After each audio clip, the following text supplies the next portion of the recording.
우리 함께 찬송하겠습니다. 찬송가 292장입니다. 찬송가 292장 주 없이 살 수 없네. 우리 함께 찬송하겠습니다. 주 없이 살 수 없네 죄인의 구주여, 그 귀한 보배 피로 날 구속하소서. 구주의 사랑으로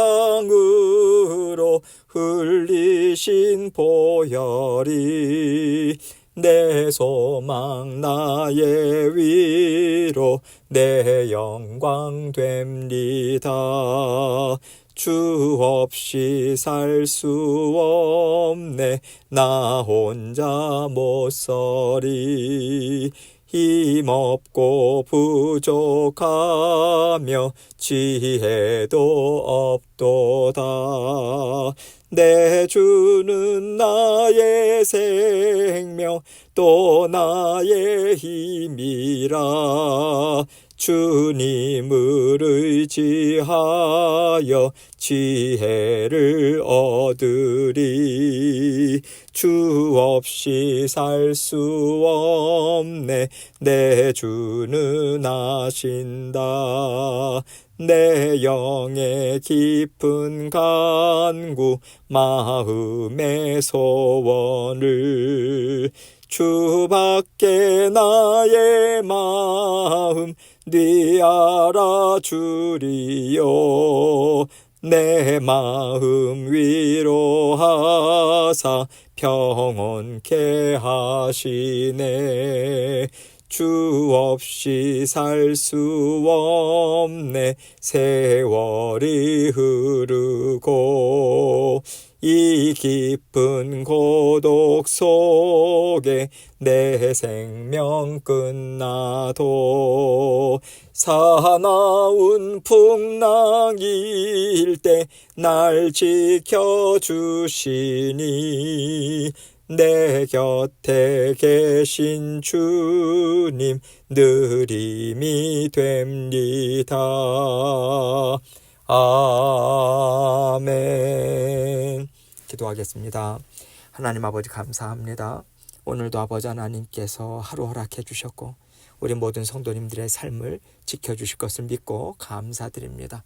언제나 우리 모든 성도님들 다 작은 일 큰 일 주님 앞에 내어놓고 아버지 하나님 주시는 은혜, 아버지 하나님께서 주시는 지혜와 명철, 분별력, 아버지 하나님께 간구하고 기도하고 아버지 하나님 이끄시는 대로 인도함을 받을 수 있는 제자된 삶을 살아갈 수 있도록 도와주옵소서. 순간순간 우리 주님께서 우리를 사랑하심으로 인도하신다는 굳건한 믿음으로 어떤 일들을 만나든지 하나님께 올려드리고 지혜를 구하고 능력을 구하고 평안함을 아버지 하나님 앞에서 찾을 수 있도록 도와주옵소서.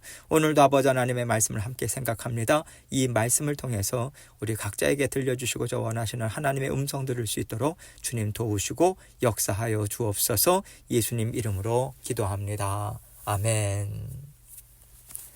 하나님 말씀 마가복음 9장 20절로 24절입니다. 마가복음 9장 20절로 24절 제가 읽습니다. 이에 데리고 오니 귀신이 예수를 보고 곧 그 아이로 심히 경련을 일으키게 하는지라. 그가 땅에 엎드려져 구르며 거품을 흘리더라. 예수께서 그 아버지에게 물으시되 언제부터 이렇게 되었느냐 하시니 이르되 어릴 때부터니이다. 귀신이 그를 죽이려고 불과 물에 자주 던졌나이다. 그러나 무엇을 하실 수 있거든 우리를 불쌍히 여기사 도와주옵소서. 예수께서 이르시되 할 수 있거든요. 무슨 말이냐? 믿는 자에게는 능히 하지 못할 일이 없느니라 하시니 곧 그 아이의 아버지가 소리를 질러 이르되 내가 믿나이다. 나의 믿음 없는 것을 도와주소서 하더라. 아멘.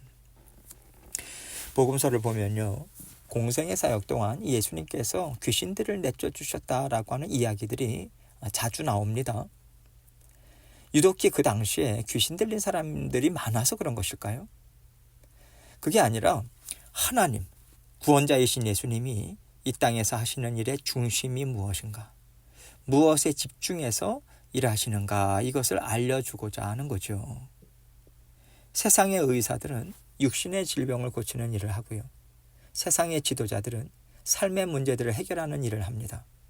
그래서 재판관들, 의사들, 선생님들, 정치인들이 있는 거 아니겠어요? 그러나 예수님께서 메시아로 이 땅에 오신 것은요, 이 세상의 삶에 집중하기 위해서가 아니에요. 육신의 일뿐만 아니라 세상 사람들이 하지 못하는 영의 일, 마음의 일, 정신의 일, 이것에 집중하기 위해서 메시아로 오신 거고요. 그래서 귀신을 쫓아내시는 일들에 대한 많은 기록을 남겼다고 생각합니다. 예수님이 귀신 들린 사람에게 가면요, 귀신이 예수님을 먼저 알아봐요. 먼저 알아보고 반응합니다. 귀신에게는 예수님의 존재 자체가 두려움이거든요. 그래서 귀신이 영혼을 사로잡고요, 안주하던 것 마구 흔들리고 두려움과 불안으로 어쩔 줄 몰라 합니다. 거라사의 그 이야기를 통해서도 우리가 볼 수 있듯이 귀신들은요, 이 땅에서 자기들을 없애지 마시고 다른 곳으로 가게 해달라 예수님께 애원했어요. 오늘날에도 예수님께서 사람들을 찾아오시면 그 속에 있는 죄가 반응합니다. 이 반응하는 그 양상이 어떻게 나오냐면 하나님의 존재 자체를 부인하는 모습으로 나오죠. 때로는 하나님을 거부하고요, 욕하고요, 믿는 자녀들을 사정없이 핍박하는 그러한 모습들로 나옵니다. 그래서 사실 이런 것들은 이상한 것이 아니고 오히려 당연한 것이다, 그렇게 생각할 수 있어요. 예수님과 또 예수님이 하시는 일들을 통해서 우리 안에 있는 그런 죄성들, 연약함, 이러한 것들이 마구 흔들리는 거죠. 그것을 뺏기기가 싫어서 또 거부하는 것이고요. 그러나 우리는 하나님의 말씀이 힘있게 역사하고 있음을 믿고요, 성령께서 인도하시는 대로 따라가고자 해야 하고, 그럴 때 하나님의 말씀이 역사하기 시작합니다. 이것을 생각하면서 오늘 말씀을 함께 생각해 보도록 하겠습니다. 20절입니다. 이에 데리고 오니 귀신이 예수를 보고 곧 그 아이로 심히 경련을 일으키게 하는지라 그가 땅에 엎드려져 구르며 거품을 흘리더라. 지금 이 내용은 예수님께서 새 제자들과 함께 변화상에서 큰 그러한 일들을 또 목격하고 제자들이 예수님과 함께 이제 내려오던 중에 이제 귀신 들린 아이를 가진 아버지가 제자들에게 먼저 아이를 고쳐달라고 데리고 갔어요. 그러나 못 고쳤죠. 이제 예수님께서 일행들과 오니까 이제 예수님에게 이런 요청을 하고 있는 것이고요. 예수님께서 이제 데려와라, 그 말씀을 주신 거죠. 지금도 보면 귀신이 예수님을 보고 먼저 반응을 합니다. 아이를 더 심하게 망가뜨리는 일들을 하죠. 아이가 심한 경련을 일으키고요, 거품을 물고 땅에 뒹굽니다. 사람들이 아주 지금 놀라고 있는 상황에서 예수님께서 그 아버지에게 물으십니다. 21절입니다. 예수께서 그 아버지에게 물으시되 언제부터 이렇게 되었느냐 하시니 이르되 어릴 때부터니이다. 아이가 언제부터 이렇게 됐냐, 이렇게 아이의 아버지에게 물으셨단 말이죠. 아이가 왜 이러는지, 언제부터 이랬는지 예수님은 다 알고 계십니다. 알고 계신데도 불구하고 물으신 데는 다른 의도가 있으신 거예요. 예수님은요, 그 아버지에게 너는 나에게 무엇을 원하는가, 무엇을 구하고 있는가, 이것을 묻고 계신 거예요. 하나님은요, 우리에게도 물으십니다. 우리가 어떤 상황을 만나요, 어려운 일들을 만나게 되죠. 그 일 때문에 하나님 앞에 기도를 올려드립니다. 그럴 때 하나님께서 우리에게 물으시죠. 깊이 주님과 만나는 자리에서 우리에게 하나님께서 물으세요. 이 일을 통해서 너에게 내가 무엇을 주고자 하는지 알고 있냐? 너에게 무엇을 깨닫게 하려는지 너는 알고 있냐? 이것을 우리에게 물으시죠. 왜냐하면 하나님께서 어떤 일들이든지 간에 거기에는 분명한 하나님의 목적이 담겨 있는 것 아니겠습니까? 뜻이 있어요. 그런데 문제는 이것을 우리가 알기를 원하는가, 그것을 알고 깨닫고 하나님이 하시는 일에 적극적으로 동참하기를 원하는가, 이것이 사실 하나님의 심정이거든요. 하나님께서는 이러한 하나님의 뜻과 목적을 깨달아 아는 자녀들로 살아가라고 그 자리까지 이끄시고자 은혜를 베풀어 주시는 건데 우리는 이것을 알지 못하는 거예요. 보지 못합니다. 단지 처한 상황, 어려운 일들 때문에 정신이 없어요.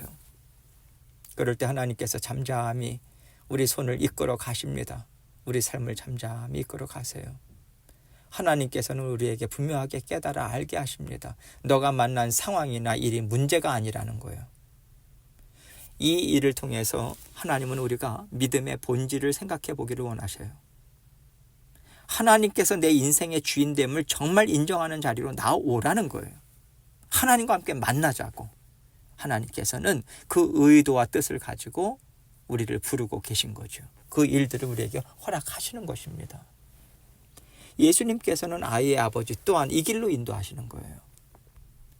예수님의 질문에 이제 아버지가 대답합니다. 22절입니다. 귀신이 그를 죽이려고 불과 물에 자주 던졌나이다. 그러나 무엇을 하실 수 있거든 우리를 불쌍히 여기서 도와주옵소서. 우리 아이가 몇 번이고 죽을 뻔했습니다. 무엇을 하실 수 있거든 도와주십시오. 이렇게 말하고 있는데 무엇을 하실 수 있거든, 이 어감이 참 편치 않는 어감이에요. 여기에는요, 예수님에 대한 어떤 확고한 믿음이라기보다는 이 정도의 어감인 것 같아요. 아이가 완전히 낫게 되는 것은 저는 바라지 않습니다. 이런 발작들이 조금이라도 줄어들 수 있다면 저는 여한이 없겠어요. 이 정도의 어감이라는 생각이 들어요. 이 아버지가 아들을 먼저 예수님의 제자들에게 데려갔잖아요. 못 고쳤습니다. 그래서 이 아버지는 그 스승인 예수님도 지금 의심하고 있다는 생각이 들어요. 그러니까 무엇을 하실 수 있거든 이런 표현을 지금 하고 있는 거죠. 이에 대해서 예수님께서 무엇이라고 대답하십니까? 23절입니다. 예수께서 이르시되 할 수 있거든이 무슨 말이냐? 믿는 자에게는 능히 하지 못할 일이 없느니라 하시니. 아이의 아버지는 예수님의 제자들이나 예수님을 믿지 못하고 있어요. 도움을 청하는 대상인 예수님에게 지금 문제가 있다 이렇게 아버지는 생각하고 있는 거죠. 그런 아버지에게 예수님께서 대답을 하신 그것은 한마디로 너 자신을 먼저 살펴봐야 되지 않겠느냐 이 말씀하시는 거예요. 너의 믿음의 문제야. 너에게 믿음이 없으면 너는 내가 누구인지도 알지 못할 거야. 내가 무엇을 할 수 있는지도 너는 알 수 없을 것이다. 이 말씀하시는 것입니다. 하나님께서 우리에게도 동일한 말씀을 주고 계시다고 생각해요. 우리는 세상의 여러 가지 일들을 만날 때 어떤 경우에는 하나님께서 나에게 좋은 일을 주셨다고 우리는 이야기합니다. 어떤 경우에는 나에게 나쁜 일, 좋지 않은 일을 주셨네 이렇게 생각해요. 하나님은요 언제나 선하신 분이십니다. 사랑하는 독생자 아들까지 우리 대신 죽이시기까지 우리를 사랑하신 분이세요. 우리를 구원해 주신 분이십니다. 구원해 주신 분에게 나쁜 것은 나올 수가 없는 거죠. 구원자이신 예수님은요 이러한 하나님의 성품, 하나님의 일하심을 보여주고자 말씀을 끊임없이 가르치십니다.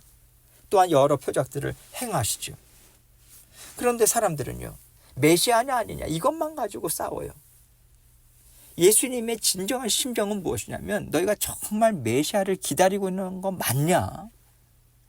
메시아는 이러한 분이시고 이 땅에 오실 경우에 이런 일들을 한다라고 하는 하나님의 미리 하신 말씀이 있잖아요. 그거 찾아보고 정말 너희가 믿고자 하냐? 이것을 묻고 계시는 거예요. 여기에 구원의 길이 달려있는 것 아니겠습니까? 여기서 제자들과 바리새인들의 차이가 있는 거예요. 믿고자 하는가? 내 인생의 여러 가지 것들을 내어버릴 만한 가치가 있다고 너희는 정말 생각하냐? 예수님을 따르는 것이 진정한 가치가 있다고 생각하냐? 이건 물으셨고 제자들은 예수님의 뒤를 따라가고 있어요. 물론 완전하다는 것은 아닙니다. 그러나 예수님이 메시아이심을 믿고 따라가고 있어요. 반면에 바리새인들은 놓지 못해요. 자신들이 갖고 누리는 것들 버리지 못합니다. 그래서 예수님이 눈앞에 있는데도 메시아이심을, 구원자이심을 믿지 못하는 거예요. 어떻게 보면 믿지 않는다고도 볼 수 있겠죠. 그러니 구원이 임하겠습니까? 믿음을 통해서 구원이 오는데요. 계속해서 하나님의 구원 역사, 메시아이심을 드러내 보여주는 그러한 표적들을 행하시는데도 그것이 하나님의 구원 역사임을 못 봅니다. 예수님께서는 아이의 아버지에게도 똑같은 얘기를 하시는 거예요. 너가 정말 나를 믿고자 하는가?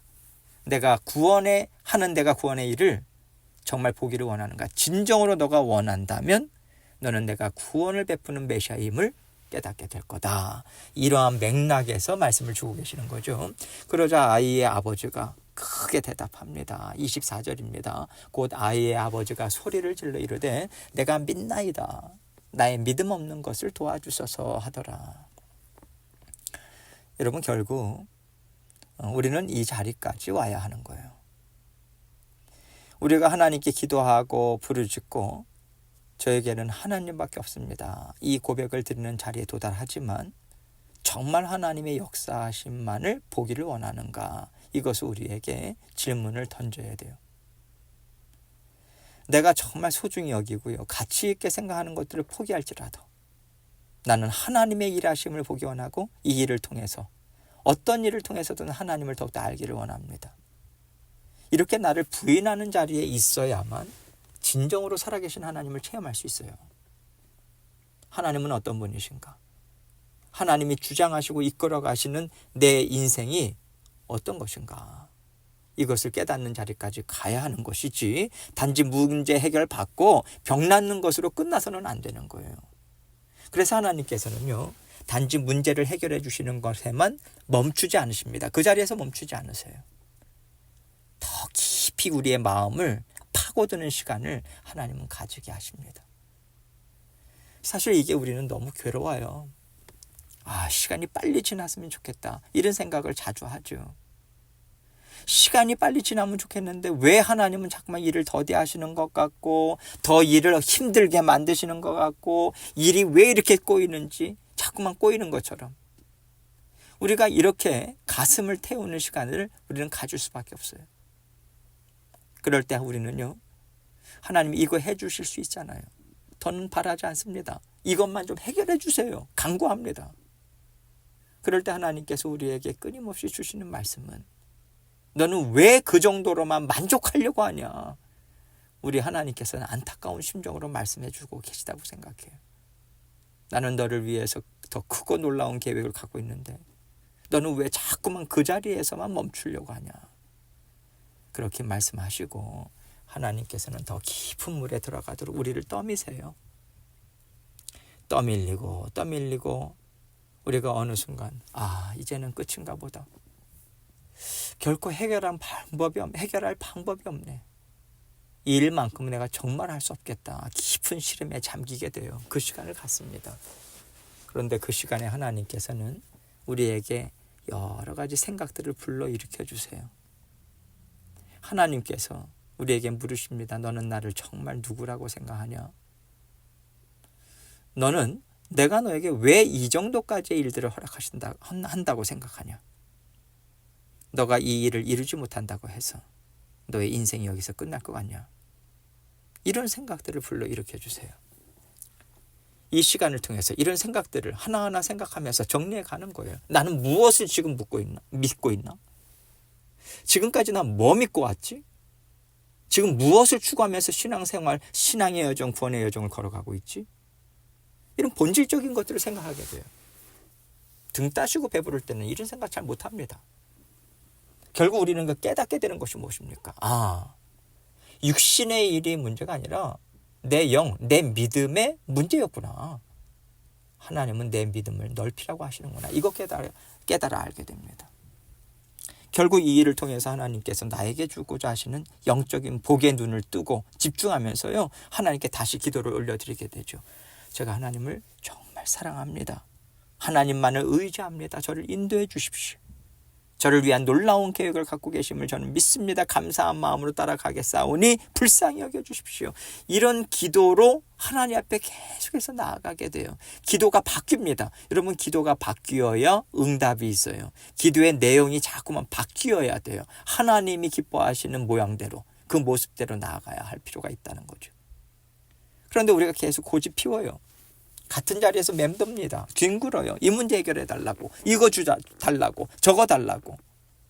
그러면 해결이 안 돼요. 기도의 내용이 먼저 바뀌어야 됩니다. 그때부터 하나님의 일하심이 깨달아져요. 보입니다. 하나님께 경배를 올려드릴 수 있어요. 하나님께서 이 일을 날마다 우리에게 행하고 계십니다. 우리를 깊은 물에 넣으세요. 죽이시려는 게 아니에요. 영의 숨이 뜨이게, 물속에서 숨 쉬는 법을 가르쳐 주시는 거예요. 이 깊은 물에서 하나님께서는 영적인 호흡, 마음의 대화를 이끌어내십니다. 이 대화의 자리까지 기쁨으로 나아가세요.